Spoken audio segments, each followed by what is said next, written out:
समुदाय में जो बच्चों का जन्म हो रहा है, 86 बच्चों में से एक बच्चा सिकल सेल की बीमारी से पीड़ित होता है। और ये बीमारी इतनी घातक है कि 2 साल की उम्र तक जो इस प्रकार के बच्चे हैं उनमें से 20% की डेथ हो जाती है। 100 में से 20 बच्चे 2 साल से ज़्यादा उम्र नहीं जी पाते हैं और 16 साल से पहले 30% बच्चे और उनकी डेथ हो जाती है। इसके अलावा थैलेसीमिया भी एक बीमारी है जो हमारे राज्य में बहुत फैली हुई है।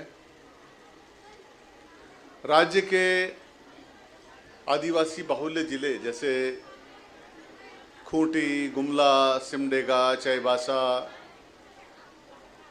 जमशेदपुर, लातेहार, लोहरदगा, रांची, यहाँ पर यह बीमारी बहुत प्रचलित है, बहुत फैली हुई है। तो ये आवश्यक है कि हम सिकल सेल से जो पीड़ित लोग हैं उनकी पहचान करें। इस बीमारी का कोई इलाज नहीं है, यह लाइलाज बीमारी है। और जैसा कि हमारे रांची के सिविल सर्जन साहब ने कहा कि बोन मैरो ट्रांसप्लांटेशन, लेकिन वो एक टेम्परेरी उपाय है, परमानेंट सॉल्यूशन नहीं है, क्योंकि उससे आपका ब्लड सेल बनना फिर से शुरू हो जाएगा। जो ब्लड सेल बनना बंद हो गया था, बोन मैरो में ही ब्लड सेल का उत्पादन होता है, लेकिन एक बार वह भी इन्फेक्टेड हो जाएगा तो वहाँ भी ब्लड सेल बनना बंद हो जाएगा। तो ये बीमारी का कोई परमानेंट सॉल्यूशन नहीं है। परमानेंट सॉल्यूशन है कि हम जो लोग पीड़ित हैं उनकी पहचान करें और ऐसे युवक और युवती के विवाह होने से पहले हम उनके विवाह को नहीं होने दें, उनको एडवाइस करें, उनको कंसल्टेशन दें। यदि उन्हें पता होगा कि इस प्रकार की बीमारी से वो पीड़ित हैं तो जो उनके अनुकूल उनके पार्टनर होंगे उनके साथ ही विवाह करेंगे। तो आज ये शुभारंभ किया जा रहा है इस अभियान का। हमने भारत सरकार से अनुरोध किया है कि जो सिकल सेल के जांच के लिए जो उन्होंने अभी योजना बनाई है उसको थोड़ा और अमेंड करें। और एक टेस्टिंग होती है, उसको बोलते हैं high performance liquid chromatography, HPLC, high performance liquid chromatography. तो हाई परफॉर्मेंस लिक्विड क्रोमेटोग्राफी का हमें अलाउ करें ताकि उससे हम थैलेसीमिया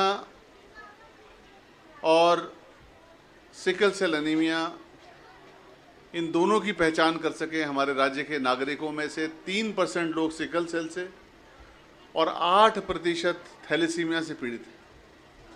तो इन दोनों का जांच हो सकेगी, हम लोगों को एडवाइस दे सकेंगे। आज के इस शुभ अवसर पर जब भारत सरकार ने टेकअप किया है सिकल सेल, हम लोग काफ़ी दिनों से प्रयासरत थे। राज्य के द्वारा लगातार भारत सरकार से गुजारिश की जा रही थी कि आप इसे स्वीकार करें, स्वीकृत करें। तो आज यह अवसर है, पूरे देश भर में सिकल सेल एनीमिया उन्मूलन अभियान आरंभ किया जा रहा है। हमें उम्मीद है कि हम राज्य के प्रत्येक ऐसे नागरिक की पहचान करेंगे, उन्हें कार्ड इशू करेंगे ताकि उनका जीवन बेहतर हो, वे अच्छे नागरिक बन सकें, अच्छा जीवन जी सकें, अपने परिवार को, अपने समाज को एक अच्छा सुखद एहसास दे सके। आज के इस अवसर पर मैं अपनी ओर से शुभकामनाएं व्यक्त करता हूं और उम्मीद करता हूं कि हमारे सारे पदाधिकारीगण, कर्मचारी इस अभियान में जनता के साथ मिलकर के जनता के लिए इस कार्यक्रम को सफल बनाएंगे। इन शब्दों के साथ अपनी बात को समाप्त करता हूं। जय हिंद, जय झारखंड, जोहार। आज इस मिशन का अवलोकन किया जाएगा और इसकी तरफ हमारे बहुत सारे लाभार्थियों को भी मंच पर आमंत्रित किया बहुत जाएगा। बहुत धन्यवाद। स्वयं बहुत बहुत धन्यवाद। हमारे बीच मौजूद अपर मुख्य सचिव ने यहाँ पर आज जो बातें रखी हैं कि आने वाले वक्त में झारखंड से इसके उन्मूलन के दृष्टिकोण से तमाम कार्य किए जाएंगे। लेकिन किसी ने सच कहा है कि वक्त सबको नहीं मिलता जिंदगी बदलने के लिए, और जिंदगी सबको नहीं मिलती वक्त बदलने के लिए। आज एक ऐसा व्यक्तित्व हमारे साथ मौजूद है जिन्हें वक्त मिला है आप सबकी जिंदगी में परिवर्तन लाने का, और उन्होंने उस वक्त का सदुपयोग कर आज इस अभियान में स्वास्थ्य मंत्री के दृष्टिकोण से अपनी भूमिका जनप्रतिनिधि के रूप में निभाते हुए आपकी जिंदगी को बेहतर बनाने के लिए आज इस अभियान में अपनी उपस्थिति दर्ज कराई है। राष्ट्रीय सिकल सेल एनीमिया उन्मूलन पूरे भारतवर्ष में माननीय प्रधानमंत्री की योजना है, लेकिन उसे धरती पर साकार करने के लिए, जन जन मानस तक पहुंचाने के लिए और झारखंड राज्य में इसका उन्मूलन का प्रयास करने के, एक सराहनीय प्रयास करने के लिए एक ऐसे व्यक्ति की आवश्यकता थी जो तमाम ग्रामीण लोगों के जीवन को बेहतर बनाने के इस अभियान में उनसे जुड़ पाए। इस क्षेत्र में कोकोटरों में आकर, गांव में लोगों के बीच में खड़े होकर, ग्रामीण जनजातीय भाई बहन के बीच पहुंचकर इस अभियान की शुरुआत करने की यह सोच आपके जिंदगी को परिवर्तित्व के अंदर है। मैं उन्हें मंच पर सादर आमंत्रित करना चाहूंगी। माननीय स्वास्थ्य चिकित्सा एवं शिक्षा एवं कल्याण विभाग झारखंड सरकार श्री बन्ना गुप्ता जी, आपसे सादर निवेदन है आपके आशीर्वचन का।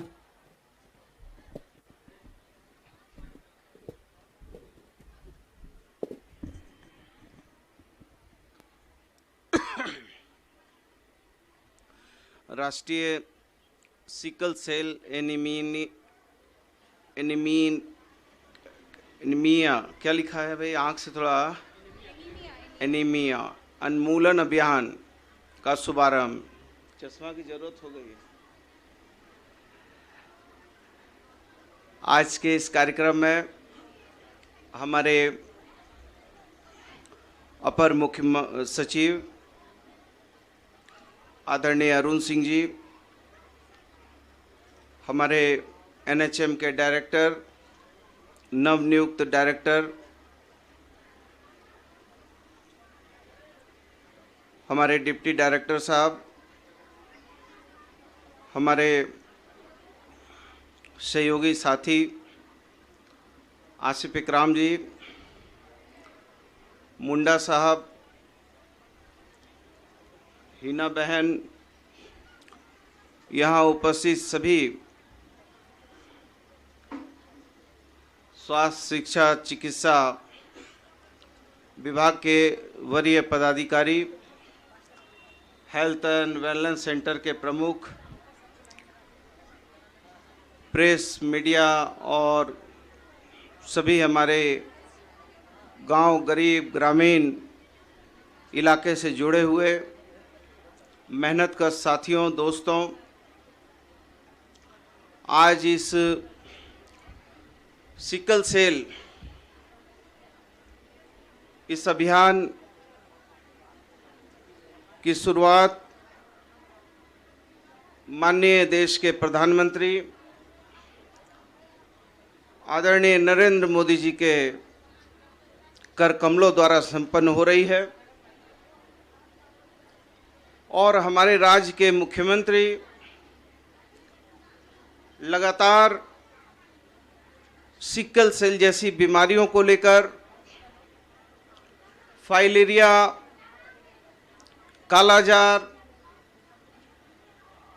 और विभिन्न प्रकार के रोगों को लेकर लगातार स्वास्थ्य विभाग को दिशा और दशा दे रहे हैं, और हम बहुत अपने आप को सौभाग्यशाली मानते हैं कि आदरणीय हेमंत सोरेन जी के नेतृत्व में हम हमारे स्वास्थ्य की दिशा और दशा मजबूत करने के लिए एक मजबूत पहल चालू कर रहे हैं। और आज सिकल सेल, जिसके बारे में हमारे एसीएस साहब ने बड़े विस्तार से आपको बताया कि सिकल सेल जो है वो विशुद्ध रूप से हमारे रक्त की कोशिकाओं को प्रभावित करने वाली एक ऐसी बीमारी है जो बीमारी हमारे शरीर के विभिन्न भागों में विभिन्न तरीके से अटैक करती है। और वैसे भी हम ये मानते हैं कि खून जो है वो दुनिया का एक ऐसा अनमोल रत्न है जिसकी कोई कीमत नहीं हो सकती है, जिसको खरीदा नहीं जा सकता है, जिसको बनाया नहीं जा सकता है। चाहे वो आरबीसी हो, डब्ल्यूबीसी हो, प्लेटलेट हो, प्लाज्मा हो। और हम लोग विभिन्न संस्थाओं से भी निवेदन करते हैं और विभिन्न संस्थाओं के सहयोग से हम ब्लड डोनेशन कैंप लगाते हैं, खून को संरक्षित करने का काम करते हैं। और अभी हमारी ये योजना है कि पूरे राज्य में हम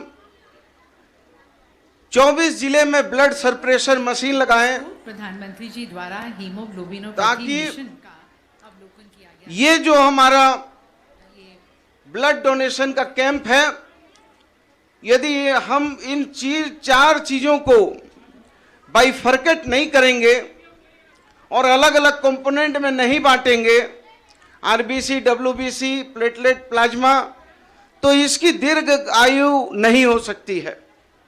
और इसमें से विशेष करके आरबीसी ही एक ऐसा माध्यम है जो हमारे एसीएस साहब कह रहे थे कि सिकल सेल जैसे हसुआ का आकार हो जाता है, या हम ये कहें कि आधा चांद का आकार हो जाता है।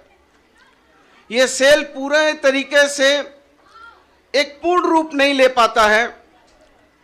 और यही कारण है कि जो हमारे शरीर में जो ऑक्सीजन की मात्रा, रक्त के द्वारा जो मात्रा पूरे शरीर में फैलनी चाहिए वो नहीं फैलती है। और विशेष करके ये हमारे ट्राइबल इलाकों में ज़्यादा ही पाई जाती है। बल्कि ये कहें कि ये, जैसे मैं कभी कभी कहता हूं कि काला जार जो है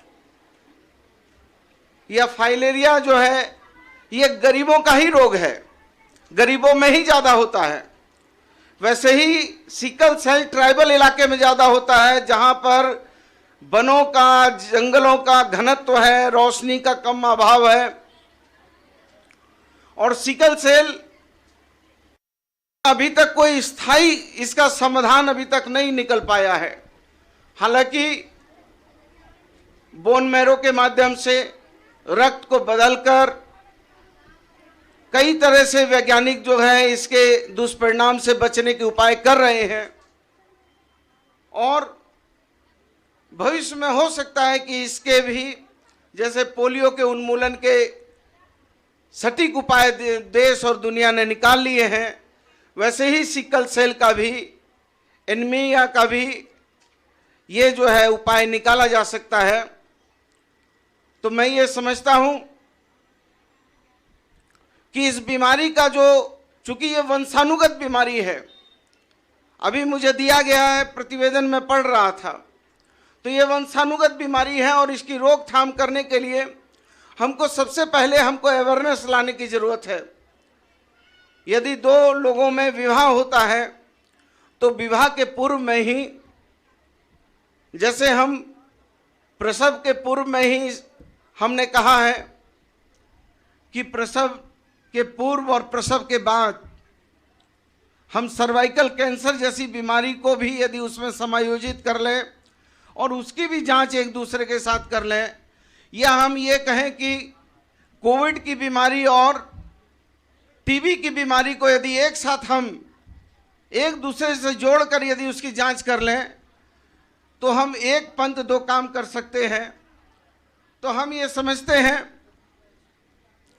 कि ये सिकल सेल में शादी के पूर्व ही यदि नव दंपति अपनी जांच करवा लें और जांच में ये बातें यदि आ जाएं, तो इसको विधि विशेषज्ञ के द्वारा इसके क्या निस्तारीकरण के उपाय होंगे, क्या उसमें किया जा सकता है।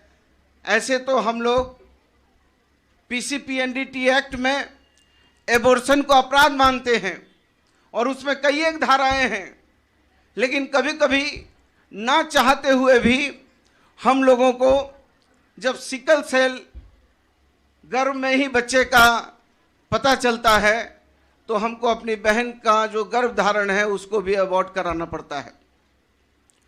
तो हम इसको समझ सकते हैं, इस बीमारी को समझ सकते हैं। और आज हम लोगों ने यहाँ 64,269 हम लोगों ने जांच किया और उस जांच में हम लोगों को 2047 ऐसे मरीज मिले हैं जिन मरीजों में सिकल सेल की संभावनाएं हैं और 248 मरीजों ने निबंधन भी करवाया है। तो हम मोटे तौर पर कह सकते हैं कि ये बीमारी जो है, इस बीमारी को हमको कई एक तरीके से इस बीमारी को देखना होगा। इसको सामाजिक रूप से भी देखना होगा और इसको राजनीतिक इच्छा शक्ति से भी करने की जरूरत पड़ेगी,